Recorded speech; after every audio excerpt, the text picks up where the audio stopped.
Mimi nasikianga wanasemanga eti pesa ni sabuni ya roho. Yaani roho inakuanga chafu. Sijui sasa. Wanasemanga eti pesa sabuni ya roho. Aje. Mimi sijui wanasema bila pesa roho haiwezi tulia. Sio kama ni ukweli. Kwani pesa inaweza osha roho?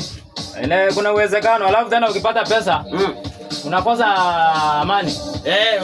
Unaekea ulinzi ukiwa ndani. Na tunatafuta hiyo pesa. Ukiwa na tena pesa mingi, ulali kwako tena. Maji ni maskini wanalala kwa street, wewe unaekea ulinzi. Unapata mtu anaenda kwa lodge ni bana, anaogopa kulala kwake bana. Anaogopa kulala kwake, security ni mara 15 kwa mlango. Ulijenga nyumba yako ya nini? Ukitaka kulala kwako? Sasa mwenye anakuwekea ulinzi kwani yeye ndio hana wasiwasi?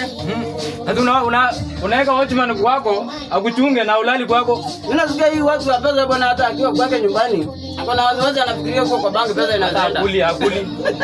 Mpaka mtu akula kidheri bwana, akona mamilioni kwa account bwana. Hauna pesa ya nyama bwana, kwa sababu eti pesa iko kwa banki. Wallahi billahi bwana. Akumbe pesa kweli.